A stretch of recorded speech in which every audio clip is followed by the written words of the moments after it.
ပုံနှစ်ပုံကိုအယောင်တူအောင်ဘယ်လိုလုပ်လဲ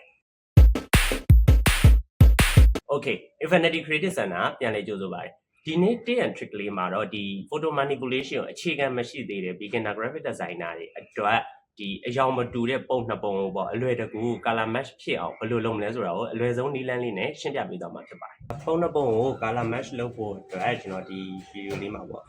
ဒီမှာကျွန်တော် background ပုံလေးထည့်ပေးထားတယ်ပြီးလို့ရှိရင်ဒီအပေါ်ကဒီ Counter Strike 4က PNG လေးကျွန်တော်ထည့်ပေးထားတယ်ပေါ့ဆိုတော့ကျွန်တော် background တော့ဖြတ်မပြတော့ဘူးပေါ့နော်ပြီးလို့ရှိရင်ဒီနှစ်ပုံကဒါလာမတူတဲ့အတွက် color ညှိပေးဖို့လိုတယ်ဒါပေမဲ့ဒီမှာ lighting ကမတူနေဘူးပေါ့နော် lighting ကဒီဘက် channel လာတယ်ဒီသူ့ရဲ့ပုံမှာက lighting ကဒီဘက် channel ရောက်ဆိုတော့ဒီ video မှာတော့ဒီအကြောင်းအမှာပါမယ်ကျွန်တော်တို့က lighting လေးတော့ညှိအောင်ညှိပေးဖို့လိုတယ်ပေါ့နော်ဆိုတော့ကျွန်တော် flip party နဲ့ထည့်လိုက်ဆိုတော့ lighting ကဒီဘက်ကကျတယ်အခု lighting ကနေဒီဘက်ကထိုးတာဖြစ်သွားတယ်ပုံနှစ်ပုံကိုအလွယ်နည်းနဲ့ color ညှိဖို့အတွက်ကျွန်တော် background color ကို control J နဲ့ duplicate လုပ်မယ်ပြီးလို့ရှိရင်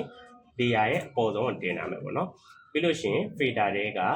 ဘလာပြီးလို့ရှိရင်ကျွန်တော် average ဘလာဆိုပြီးနှိပ်လိုက်မယ်ဆိုတော့သူ့ပုံမှာပါတဲ့အရောင်အတိုင်းသူက average ဘလာလုပ်ပေးသွားတယ်ဆိုတော့ကျွန်တော်ကဒီအောက်ကဒီ commander ပုံမှာအရောင်ညှိမှာဖြစ်တဲ့အတွက်သူ့တဲ့ကိုကျွန်တော်က clip ပေးမယ်တွင်းပေးမယ်ဆိုတော့ background တွေဒီ background copy layer ပေါ်မှာ right click နှိပ်မယ်ပြီးလို့ရှိရင်ဒီ create clip paper လေးကိုနှိပ်မယ်ပေါ့ဒါဆိုလို့ရှိရင်အောက်ကဒီပုံလေးကိုသူက clip paper ဝင်သွားပြီဆိုတော့ကျွန်တော်က blend mode မှာဒီ overlay ရဲ့ soft light ရဲ့ highlight ရဲ့ဆိုတော့ဒီသုံးကောင်တွေကကိုကြိုက်တဲ့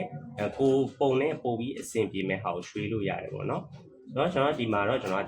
highlight တွေကပို့ပြီးတော့ color match ဖြစ်တယ်ပို့ပြီးတော့သူ့ရဲ့ဘယ်လိုခေါ်မလဲသူ့ရဲ့ shadow ကိုပို့ပြီးတော့မြောက်စီတယ်လို့ခံစားရတဲ့အတွက်ကျွန်တော်တို့ဒီကမှာ highlight ကိုရွှေ့လိုက်မယ်အများနဲ့ highlight ကိုသုံးရမယ်လို့တော့မဆိုလို့ပေါ့ကိုလုံးမယ်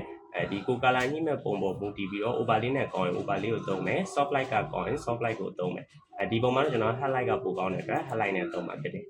အများနဲ့ကျွန်တော်ကဒီတိုင်းအုပ်ပြီးလို့ရှိရင်ဒီတိုင်း blend option မပေးဘူး fade ကိုနည်းနည်းလေး short မယ်ကိုလိုချင်လောက်လေး adjust လုပ်မယ်ပေါ့90ဒါမှမဟုတ်လို့ရှိရင်ဒီ85လောက်ထိဟိုထားမယ်ဒါမှအရောင်ကဟိုအရင်စူးစူးဖြစ်မနေပဲနဲ့ပုံလေးကိုဣဝင်သွားမှာပေါ့ပြီးလို့ရှိရင် effect တွေကဒီ blend option တွေကိုဝင်မယ်ပြီးရင်ဒီအောက်ဆုံးက underline layer ဆိုတဲ့ကောင်လေးကိုကျွန်တော်တို့ကပုံကြည့်ပြီးတော့နည်းနည်းလေးကိုလိုတလောက်လေးနည်းနည်းလေးညှိပေးရမှာ